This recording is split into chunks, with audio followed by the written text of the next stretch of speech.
Assalamualaikum ananda yang soleh dan soleha. Bagaimana kabarnya hari ini? Apakah sudah sarapan? Sudah sholat duha? Sebelum kita memulai pembelajaran pada pagi hari ini, marilah kita berdoa bersama-sama agar apa yang kita pelajari hari ini mudah dipahami, diberi kelancaran, kemudahan, dan tentunya bermanfaat. Jangan lupa diangkat tangannya dan kepala ditundukkan. Berdoa dimulai. Bismillahirrahmanirrahim. Raditu billahi rabba wa bil islami dina wa bi muhammadin nabiyya wa rasula. Rabbi zidni ilma warzuqni fahman. Amin.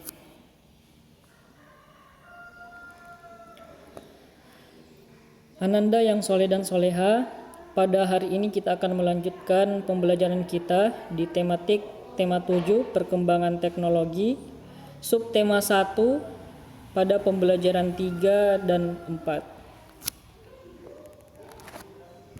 Pembelajaran 3.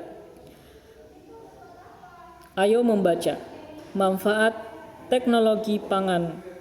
Adanya teknologi pangan sangat mempengaruhi ketersediaan pangan. Alam menghasilkan bahan pangan dan kebutuhan manusia akan pangan secara rutin. Oleh karena itu, agar makanan selalu tersedia, manusia mulai menggunakan teknologi pangan. Teknologi pangan membuat makanan menjadi awet dan tahan lama, serta bisa disimpan dalam jangka waktu yang cukup lama.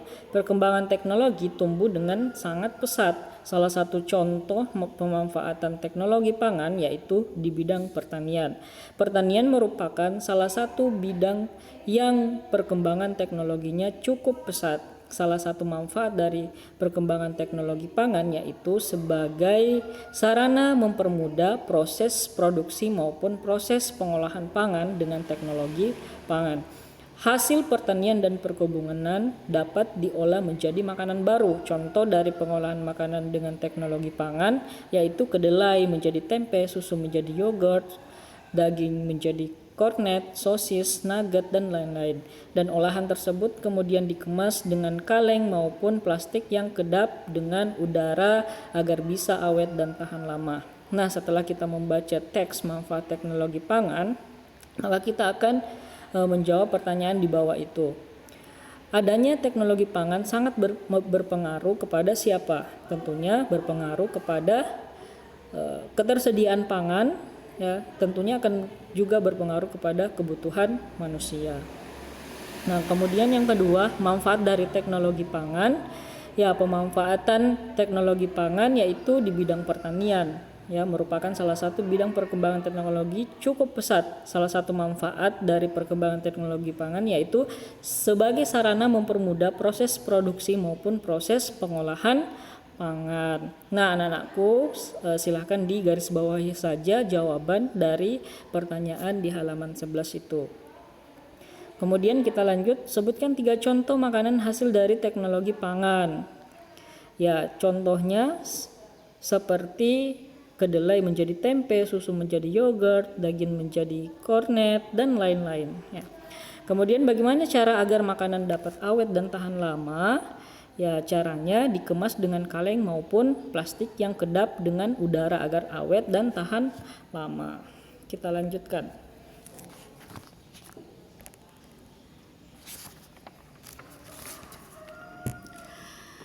Ayo membaca di halaman 12. Hasil teknologi pangan.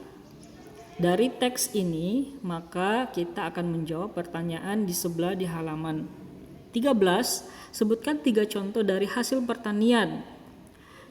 Contoh hasil dari pertanian seperti jagung, singkong, ya, kacang kedelai, dan lain-lain. Nah, sebutkan salah satu contoh hasil teknologi pangan. Hasil teknologi pangan, ya, seperti contohnya tahu, ya. Kemudian makanan apa saja yang dapat diolah dari kacang kedelai? Ya, kalian bisa mencari jawaban dari teks yang ada di halaman 12.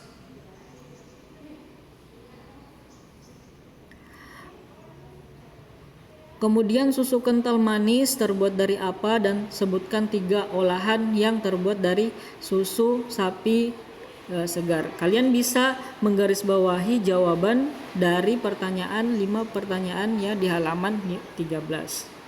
Kalian bisa melakukannya mandiri di rumah kalian masing-masing. Seperti itu.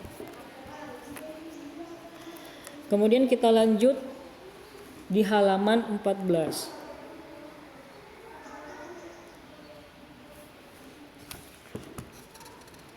Di halaman 14, ayo membaca. Ibu Lilis membeli tahu yang berbentuk persegi, warnanya putih dan terlihat dari lebar dari biasanya. Lilis dan teman-temannya mengamati tahu yang dibeli ibu. Mereka semua merasa heran karena tahu yang dibeli ibu lebih besar dari biasanya. Lilis mengajak teman-temannya untuk mengukur luas permukaan bidang tahu. Tahu yang ibu beli berbentuk persegi. Lilis mengukur luas tahu dengan menggunakan potongan segitiga dari daun pisang. Nah, perhatikan, ayo berlatih di bawah di halaman 14. Tahu yang berbentuk persegi dapat dipotong untuk bentuk segitiga. Perhatikan tahu yang pertama ini, kemudian dipotong segitiga ya. Kemudian perhatikan penjelasan di bawah. Persegi dan segitiga dapat dijadikan alat ukur luas permukaan suatu bidang. Nah, persegi ini adalah satuan luas, kemudian segitiga ini adalah termasuk juga satuan luas. Kalau digabung, segitiga ditambah lagi satu segitiga menjadi 2 satuan segitiga sama dengan satuan persegi.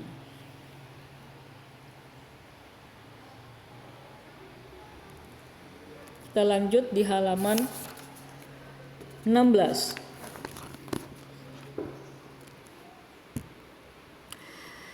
Pembelajaran 4. Bulan ini Sekolah Huda akan mengadakan karnaval untuk memperingati tahun baru Hijriah 1 Muharram yang jatuh pada tanggal 30 Agustus 2019. Sekolah Huda mengimbau anak-anak untuk berpakaian nuansa Islami dan nuansa adat dari beberapa provinsi. Tema yang dipakai sekolah adalah keberagaman umat muslim di Indonesia. Huda dan teman-temannya bersemangat sekali. Huda akan memakai pakaian Islami dengan menggunakan gamis dan peci. Pati memakai baju dari daerah Jawa selain di Jawa Timur.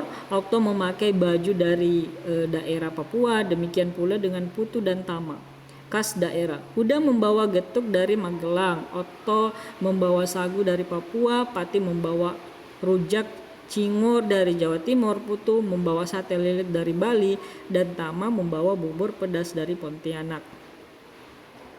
Nah, tentunya dari teks yang kita baca tadi, pakaian yang dikenakan pada Okto, Putu tentunya berbeda-beda ya, dari berbagai makanan khas dan pakaian adat, pakaian karnaval ya, pakaian berbeda-beda, beragam. Kemudian kita lanjut di ayo membaca. Indonesia merupakan negara kepulauan yang penuh dengan kekayaan serta keragaman budaya, ras, suku, bangsa, kepercayaan, agama, bahasa daerah, dan masih banyak lainnya. Indonesia juga memiliki pakaian adat sesuai daerahnya masing-masing. Ya. Orang Jawa diidentik dengan memakai belangkon dan beskap untuk laki-laki dan kebaya untuk perempuan. Orang Bali identik dengan udang penutup kepala yang dipakai laki-laki dan kebaya Bali untuk perempuan. Meskipun penuh dengan keragaman ya, keragaman budaya, Indonesia tetap satu sesuai dengan semboyan Bhinneka Tunggal Ika yang artinya meskipun berbeda-beda tetapi tetap satu jua. Keragaman budaya turut serta didukung oleh wilayah Negara Kesatuan Republik Indonesia yang terpisah-pisah wilayahnya oleh lautan. Dengan adanya perbedaan maka kita perlu menjaga persatuan dan kesatuan bangsa Indonesia. Nah, Perhatikan di halaman 17, ayo membaca. Ya, di situ ada salah satu makanan yang makanan khas dari Magelang, namanya getuk ya. Getuk yang berasal dari Magelang berbeda dengan getuk dari daerah lain. Rasanya yang gurih dan empuk membuat getuk menjadi salah satu makanan yang terkenal dari Magelang. Getuk juga memiliki filosofi yang unik. Getuk singkong melambangkan kesederhanaan, nrimo ing pangdum, konaa apa adanya, jauh dari sifat sombong dan gagah semata. Nah, untuk memahami pembelajaran kita kali ini, Ustadz memberikan tugas mandiri ya. Silahkan dijawab. Yang pertama mengisi tabel ayo menulis halaman 17 ya. Di ayo 15 di situ ada tabel pakaian adat asal daerah dari bacaan teks yang kita sudah baca tadi di halaman 16 ya.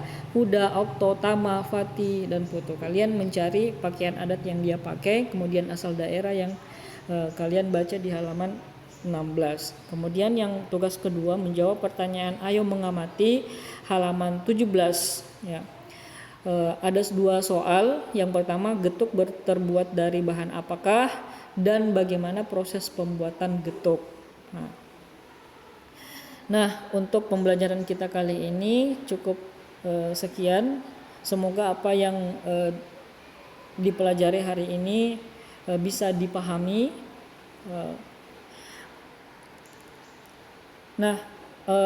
Karena negeri kita masih dilanda wabah COVID-19, Ustadz berharap agar senantiasa memakai masker, menjaga jarak, makanan-makanan yang bergizi, kemudian cuci tangan, dan selalu memakai hand sanitizer dan stay at home.